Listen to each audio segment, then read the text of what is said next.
ప్రాణం అనేది చాలా అల్పమైనది, స్వల్పమైనది, రెండు కూడాను.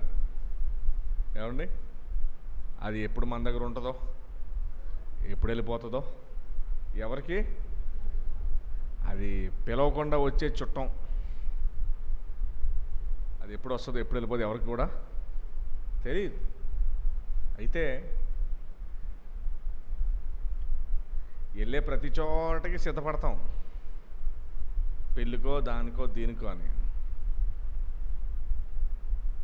కానీ మరణానికి సిద్ధపడం, అది రేపే వస్తుందని ఎంత విచిత్రం చూడండి. దేవుడు దాన్ని ఎలా పెట్టాడంటే దాని గురించి తెలియకుండా పెట్టాడు. ఎప్పుడు వస్తుంది అన్నది తెలియకుండా పెట్టాడు. ఎన్నో పాటలు పడతారు ఇక్కడ, కానీ ఒకసారి మరణం వస్తే నువ్వు పడ్డ పాటలు అన్నీ వృధా ప్రయాస. సొలొమోను అంటాడు, సూర్యుని క్రింద అనగా భూమి మీద నరులు పడుచుండు పాటలు వలన కలిగే లాభమంతా కూడా వ్యర్థమని చెప్తాడు. అయితే మనం వాక్యం ఉంది కనుక నిజంగా జ్ఞానులై ఉండాలి. వాక్యం ఉండి కూడా అజ్ఞానులుగా జీవించకూడదు. వాక్యం లేనివారు అసలు వాళ్ళకి ఎటు తిరిగి ఏమీ తెలియదు. అందుకని మరణం రాగానే షాక్ అయిపోయి గగ్గోలు పెట్టేస్తారు వాళ్ళు. చూడండి, 6వ ఉపమానంలోనికి మనం వచ్చాం. దయచేసి మీ బైబిల్లను ఓపెన్ చేసి చూస్తే, సో ఉపమానంలో ఒకే అర్థం ఉంటుంది. ఉపమానంలో ఎన్ని అర్థాలు ఉంటాయి? ప్రతి ఉపమానం దేని గురించి అంటే పరలోక రాజ్యం గురించి మర్మమే. ప్రతి ఉపమానం కూడా దేని గురించి అండి? పరలోక రాజ్యం గురించి. 10 మంది కన్యకలు ఉన్నారు. కన్యక అనగానే సంఘంతో పోల్చి చెప్పబడింది. 5గురేమో బుద్ధి ఉన్నవారు, ఇంకొక 5గురేమో బుద్ధి లేనివారు. ఓకేనండి. అయితే ఈ 10 మందిని పెళ్ళికి పిలిచారు. ఓ పెద్దింటికి పెళ్ళికి పిలిచారు. జనరల్గా మనము పెళ్ళికి పిలవబడటం అనేది ఒక గౌరవమైన విషయం. ఇంటికి వచ్చి కార్డు ఇచ్చి, మన పేరు రాసి కార్డు ఇచ్చి, మీరు మీ కుటుంబం ఖచ్చితంగా తప్పకుండా పెళ్ళికి రావాలి అనగానే ఆ మాట అది గౌరవంగా మనం పుచ్చుకుంటాం. తప్పకుండా అండి, పెళ్ళికి మేము వస్తాం అని సమాధానం ఇస్తాం. ఈ 10 మందిని కూడా పెళ్ళికి పిలిచారు. పెండ్లి కుమారుడు 10 మందిని పెళ్ళికి పిలిచారు. అయితే ఆ సాయంత్రం పూట ఈ 10 మంది పెళ్ళికి వచ్చారు. పెళ్ళికి వచ్చిన తర్వాత పెండ్లి కుమారుడు రావటం ఆలస్యమైంది. పెండ్లి కుమారుడు రావటం ఆలస్యమైంది. ఎంత ఆలస్యమైంది అంటే అర్ధరాత్రి అయిపోయింది. సాయంత్రం పెళ్ళి అర్ధరాత్రి అయిపోయేసరికి అర్ధరాత్రి ఎవరు గట్టి అరిచారు, ఓయ్ పెండ్లి కుమారుడు వచ్చేసాడు. ఏమని కేకలు వేశారు? పెండ్లి కుమారుడు వచ్చేసాడని కేకలు వేశారు. ఇప్పుడు ఆ రోజుల్లో, ఇప్పుడు అంటే మన కరెంట్ వచ్చింది, ఆ రోజుల్లో కరెంట్ ఉండదు, చీకట్లు ఎలాగా? అందుకని ఎవరి లాంతర్, మనం పూర్వం వాడేవాళ్ళం కదా లాంతర్స్, లాంతర్లోకి ఏం కావాలి? కిరోసిన్ కావాలి. లాంతర్కి ఏం కావాలి? కిరోసిన్ ఆయిల్ కావాలి కదండి. లాంతర్ మంచి లాంతర్ ఉండి అందులో కిరోసిన్ లేదు, లాంతర్ దేనికి ఉపయోగం? ఆ బుడ్డి దేనికి ఉపయోగం అవుతుందా? ఎందుకు పనికి రాదు. ఆ లాంతర్ దానికి అది ఎప్పుడు ఉపయోగపడుతుంది అంటే లోపల ఎప్పుడైతే కిరోసిన్ లేకపోతే ఆయిల్ ఎప్పుడైతే ఉంటుందో అప్పుడు మాత్రమే దానికి ఉపయోగం, లేదంటే నిరుపయోగమే. అయితే ఆ అర్ధరాత్రి పూట కేకలు వేశారు, ఇదిగో పెండ్లి కుమారుడు వచ్చేసాడు అని కేకలు వేశారు. కేకలు వేయగానే ఈ 10 మంది బుద్ధి కలిగిన కన్యకలు ఏం చేశారంటే లాంతర్తో పాటు వారి దగ్గర ఎక్స్ట్రా కిరోసిన్ ఉంది, వాళ్ళ దగ్గర ఎక్స్ట్రా ఆయిల్ ఉంది. ఎందుకు? ఈ లాంతర్లో ఉన్నది అయిపోయినా ఆ వాళ్ళు తెచ్చుకున్న ఎక్స్ట్రా ఆయిల్ మరలా ఈ ల్యాంతర్లో పోసుకొని దాన్ని ఇంకా వెలిగించవచ్చు మంట ఆగిపోకుండా. ఈ బుద్ధి కలిగిన కణికలు వారితో పాటు ఎక్స్ట్రా తెచ్చుకున్నారు. అయితే ఈ బుద్ధి లేని వాళ్ళు ఏం చేశారంటే ఈ ల్యాంతర్ సరిపోద్దులే అని చెప్పి వచ్చేసరికి లేట్ అయిందేమో, ఆ ల్యాంతర్లో ఉన్న ఆయిల్ కిరోసిన్ అయిపోయింది. అయిపోయేసరికి వీళ్ళు ఏమన్నారంటే ఇంకో 5గురిని అడిగారు, మాకు కొంచెం పోస్తారా మా దాంట్లో మా బుడ్లో అని అడిగారు. అలా అన్నారు, మాకును మీకును సరిపోదు అన్నారు. ఏమన్నారు? మాకును మీకును సరిపోదు అన్నారు అని చెప్పగానే ఇంకో సలహా ఏమి ఇచ్చారంటే, ఓ పని చేయండి, మీరు వెళ్ళి మార్కెట్లోకి వెళ్ళి ఎక్కడైతే కిరోసిన్ అమ్ముతున్నారో ఆయిల్ అమ్ముతారో వెళ్ళి కొనుక్కురండి అన్నారు.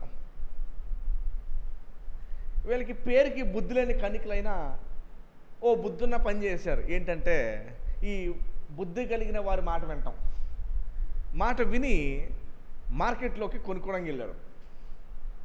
వారు అలా వెళ్ళారో లేదో పెండ్లి కుమారుడు వచ్చేసాడు. వచ్చేసరికి ఈ 5గురు బుద్ధి కలిగిన కణికల దగ్గర ఆల్రెడీ కావాల్సినంత ఆయిల్ ఉంది కదా, కిరోసిన్ ఉంది కదా.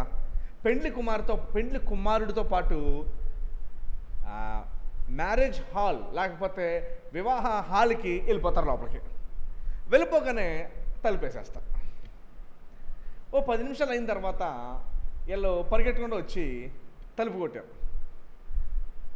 అయ్యా అయ్యా తలుపు తీయండి అని తలుపు కొట్టేసరికి లోపల నుంచి ఒక వాయిస్ వచ్చింది, మీరెవరో నాకు తెలీదు, వెళ్ళిపోండి. మీరెవరో నాకు తెలియదు, మీరు వెళ్ళిపోండి. ఓకేనండి, మీరెవరో నాకు తెలియదు, వెళ్ళిపోండి. ఇక్కడే బైబిల్ ఏముందంటే, మిమ్మల్ని ఎరుగను, మిమ్మల్ని నేను ఎరుగునని మీతో నిశ్చయంగా చెప్పుచున్నాను. 11వ వచనంలో ఇంకోటి ఏముందంటే, ఆ దినమైనను గడి అయినను మీకు తెలియదు కనుక మెలకువగా ఉండుడి అని ఉపమానం అయిపోయింది. 25వ అధ్యాయంలోనికి మనం వచ్చి ఆ ఉపమానం చదువుకుందాం. చూడండి, మీకు నేను చక్కగా బైబిల్లో ఉన్న ఉపమానాలు అన్నీ కూడా చెప్తున్నాను. 5 చెప్పాను, ఇది 6వది.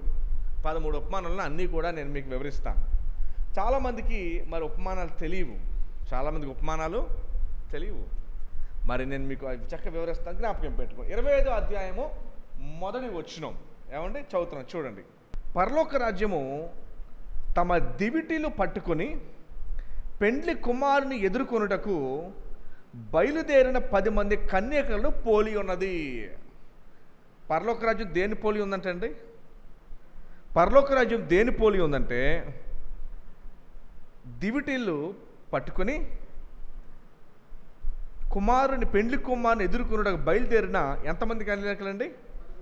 10 మంది కన్యకలు పోలి ఉన్నారు. పరలోక ఏంటంటే ఇది మీకు మళ్ళీ చెప్తున్నా, ఉపమానాలు నిజంగా జరగల. ఉపమానాలు నిజంగా యేసుప్రభు పరలోక రాజ్యం గురించి చెప్పటానికి ఉపమానాలు చెప్పారు. విచిత్రం ఏంటో తెలుసా అండి, పరలోక రాజ్యం గురించి ఉపమానాలు చెప్పేటప్పుడు అందరికీ అర్థం కాకూడదని ఇవి చెబుతూ ఆ ఎంట్రీ, పరలోక రాజ్యానికి ఎంట్రీ యేసుప్రభు చిన్న చేసేసాడు. విశాల చేయలా. ఇరుకు మార్గంలో ప్రవేశించువారు కొందరే అని వచ్చిన ఉంది, అనేకులు విశాల మార్గంలో వెళ్ళిపోతారు.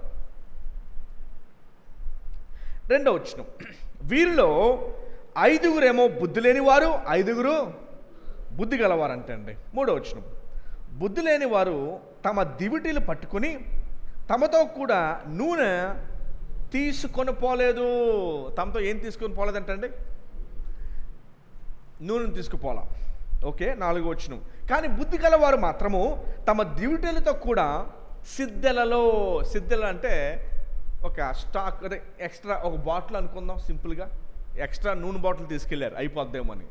సిద్దెలలో నూనె తీసుకొని పోయిరి. 2 ఉన్నాయి ఇక్కడ, ఒకటేమో లాంతర్ ఉంది, ఏమంటే దివిటీలో ఉంది, ఇంకోటి ఏముంది సిద్దె. బుద్ధి కలిగిన వారు ఏం పట్టుకెళ్ళారు? దివిటీలు పట్టుకెళ్ళారు, సిద్ధిలో నూనె పట్టుకెళ్ళారు. బుద్ధి లేనివారు ఏం పట్టుకెళ్ళారు? బుద్ధి లేనివారు ఏం పట్టుకెళ్ళారు? సిద్ధి మాత్రం పట్టుకెళ్ళారు, ఆ దివిటీ మాత్రం పట్టుకెళ్ళారు, కానీ సిద్ధేవారు పట్టుకెళ్ళారు. అర్థమైంది కదండి. ఇప్పుడు తర్వాత ఏమని చూడండి, పెండ్లి కుమారుడు ఆలస్యము చేయగా, పెండ్లి కుమారుడు చేయగా వారందరూ కునికి నిద్రించి చుండరి. అంటే ఆలస్యమైనందున వారు అలసిపోయారు కనుక రెస్ట్ తీసుకుని పడుకుంటున్నారు. తర్వాత అర్ధరాత్రి వేళ, ఏ వేళ గమనించండి. ఇది ఈ ఉపమానం దేని గురించి? ఓకేనా? సో పెళ్ళని, పెళ్లి భోజనాలని, పెళ్లి కుమారుడు అర్ధరాత్రి రావడం ఏంటని, ఇవి ఏవి కూడా మనకు ఉండకూడదు. ఇది ఉపమానము, ఇందులో ఒకే ఒక పాయింట్ ఉంది, అది మీరు నేర్చుకోవాలి అంతే. ఓకేనా? ఈ ఆయిల్ ఏంటి, ఈ దివిటీలేంటి, ఈ సిద్ధులేంటి, సిద్ధి మీద ఒక ప్రసంగం, ఆయిల్ మీద ఒక ప్రసంగం, లాంతర్ మీద ఒక ప్రసంగం చేయకూడదు. దీని అంతే కలిపి ఒకే ఒక పాయింట్ ఉంది ఇందులో అంతే. చాలామంది తెలియక ఏం చేశారంటే, బుద్ధి లేని కన్యలకు ఏమి లేదు, వాళ్ళ దగ్గర ఏమి లేదండి, నూనె లేదు వాళ్ళ దగ్గర. ఆ నూనె ఏ నూనె అంటే, ఇదిగో నువ్వు దేవుని కొరకు చేయాల్సిన కార్యాలని. కొంతమంది మా నూనె పరిశుద్ధాత్మ దేవుడు నీలో లేడు కనుక నీకు రక్షణ లేదని. ఇందులో ఏముందో అదే మనం చెప్పాలి. ఓకేనండి? ఓకే. 6వ వచనం, అర్ధరాత్రి వేళ, ఏ వేళ? ఇదిగో పెండ్లి కుమారుడు అతనిని ఎదుర్కొన రండి అని కేక వినబడేను. ఏ టైంలో అది? అర్ధరాత్రి కేక వినబడేను. వినబడిన తర్వాత 7వ వచనం, అప్పుడు ఆ కన్యకులందరూ లేచి, 10 మంది లేచి తమ దివిటీలను చక్కపరిచిరి. కానీ బుద్ధి లేని ఆ కన్యకులు ఏమన్నారంటే, మా దివిటీలు ఆరిపోవుచున్నవి గనుక మీ నూనెలో కొంచెం మాకు ఇయ్యమని బుద్ధి గల వారిని అడిగారంట. ఏమడిగారంట వాళ్ళు? బుద్ధి కలిగిన వారిని ఏమడిగారు? మాకు కొంచెం, ఎందుకంటే మా ఆరిపోతున్నాయి. ఆ యొక్క చీకట్లో మనము ఖచ్చితంగా అది ఉండాలి, అది లేకపోతే కుదరదు. అందుకు బుద్ధి కల కన్యకలు ఏమన్నారంటే, చదువుతారు గట్టిగా,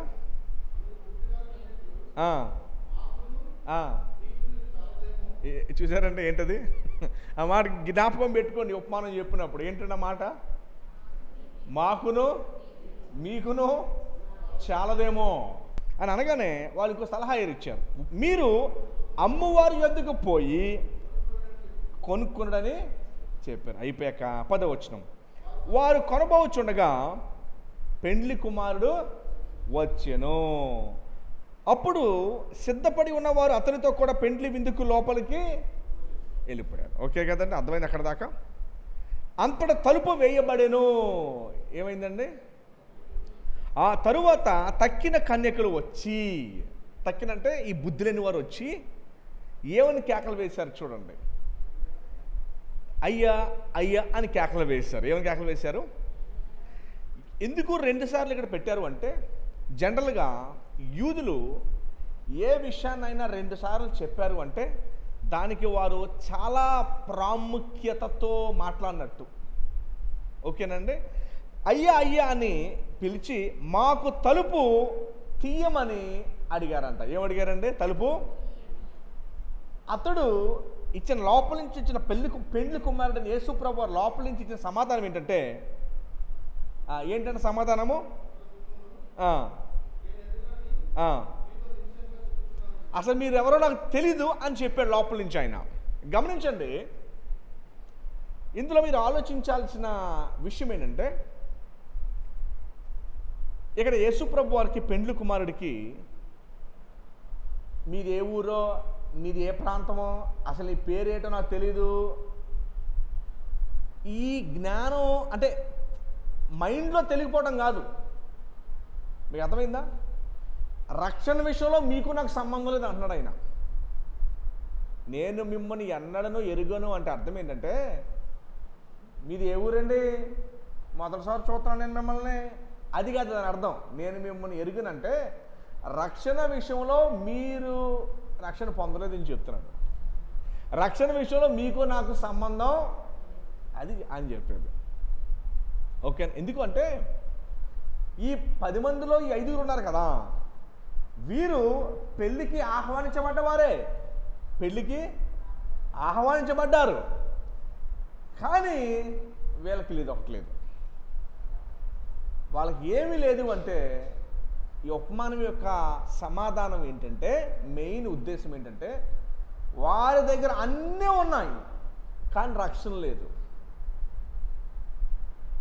దీన్ని మనం ఎలా అర్థం చేసుకోవచ్చు అంటే,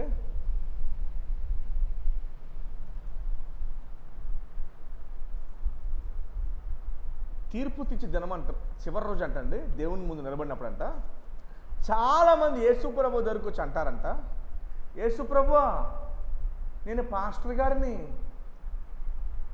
నాకు రక్షణ లేదంటే ఎలాగా? యేసుప్రభు నేను ఎవరిని? నేను పాస్టర్ గారిని, నాకు రక్షణ లేదంటే? చాలామంది ఆ రోజు వచ్చి ప్రభు దగ్గర, ప్రభు నీ కోసం నేను ఎంత చేశానో తెలుసా అని అంటారంట.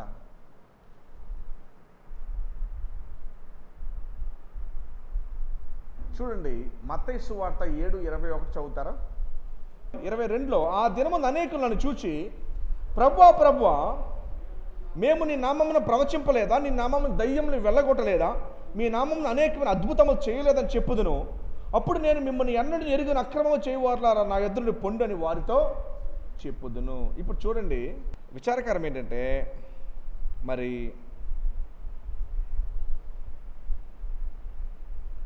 చాలామంది మందిరమునికి వస్తారు, మందిరంలో ఉంటారు, కానీ మరి వారు రక్షణ ఉండదంట. వాళ్ళకి ఏముండదు? రక్షణ ఉండదంట. అందుకని బైబిల్ కూడా ఏం చెప్తుందంటే, ఇందాక మనం చదివిన వచనాల్లో,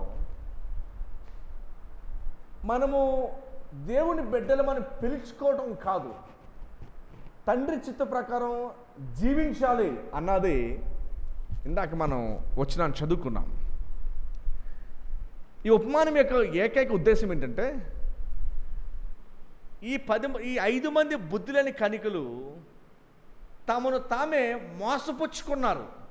మేము రక్షణ పొందాము అని అనుకొని మోసపుచ్చుకున్నారు.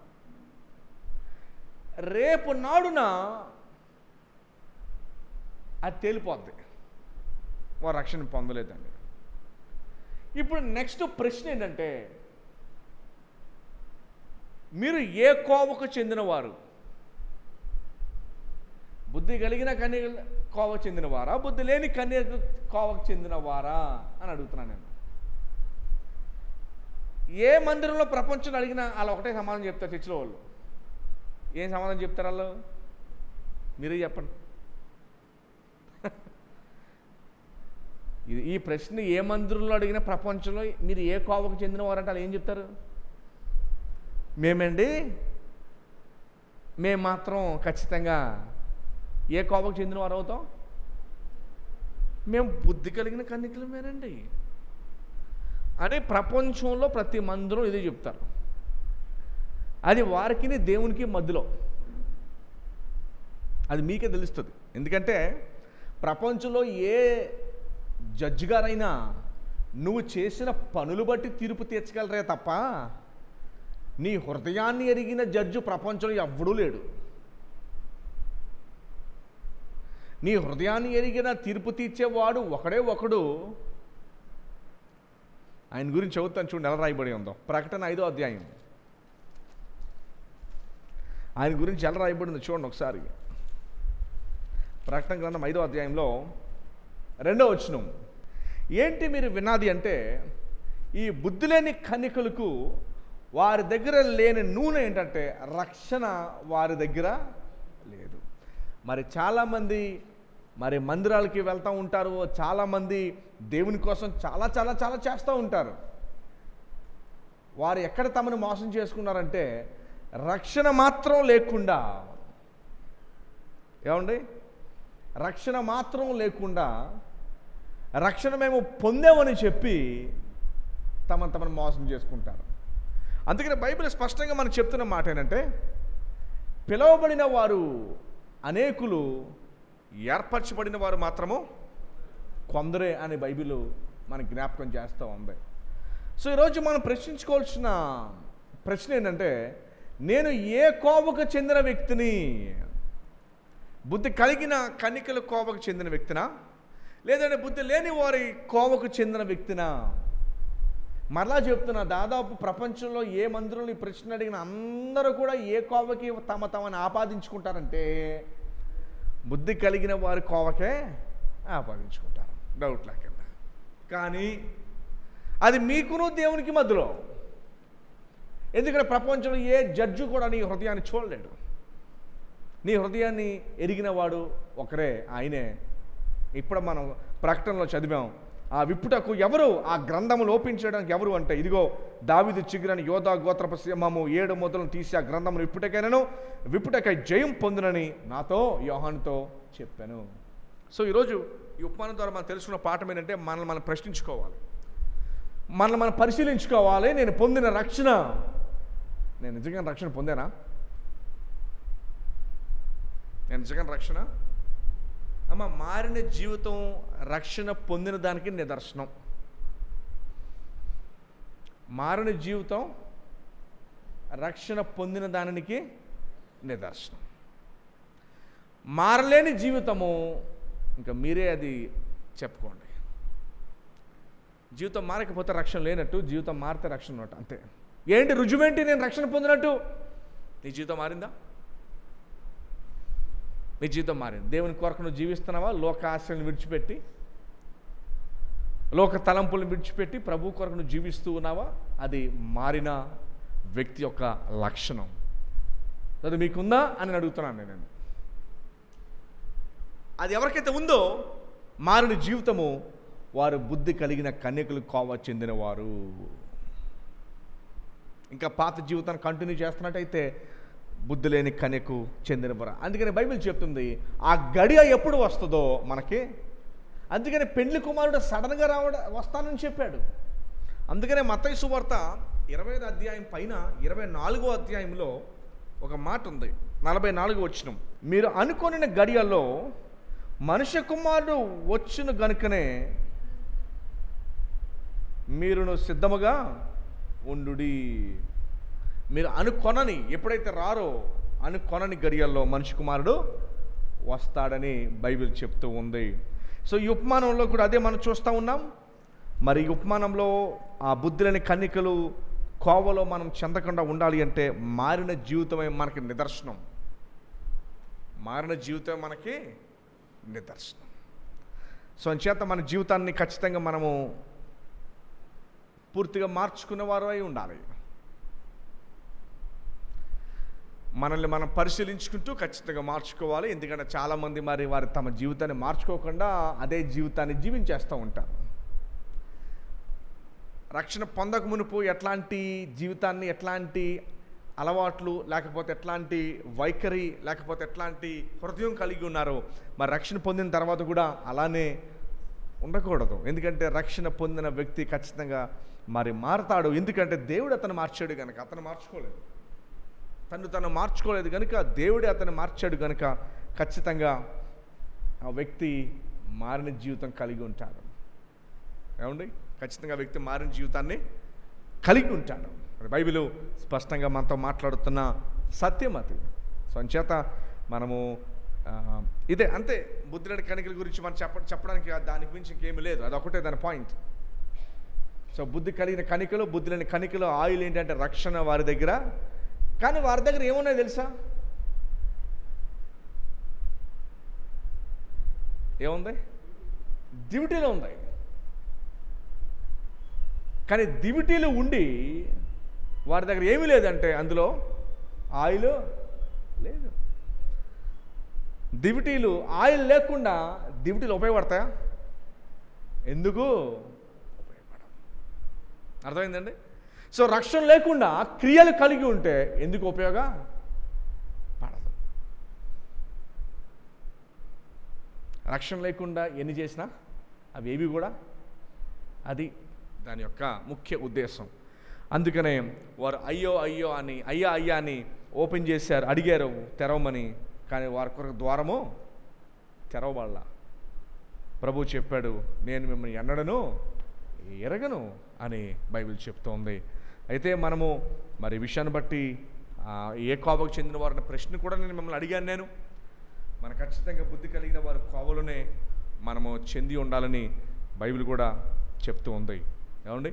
సో అంచేత మరి ఆ విషయాన్ని బట్టి మీరు ఎంతగానో సిద్ధపడి ఉండాలి. ఆ గడియ ఎప్పుడో తెలియదు కనుక మనమందరం కూడా ఖచ్చితంగా సిద్ధపడి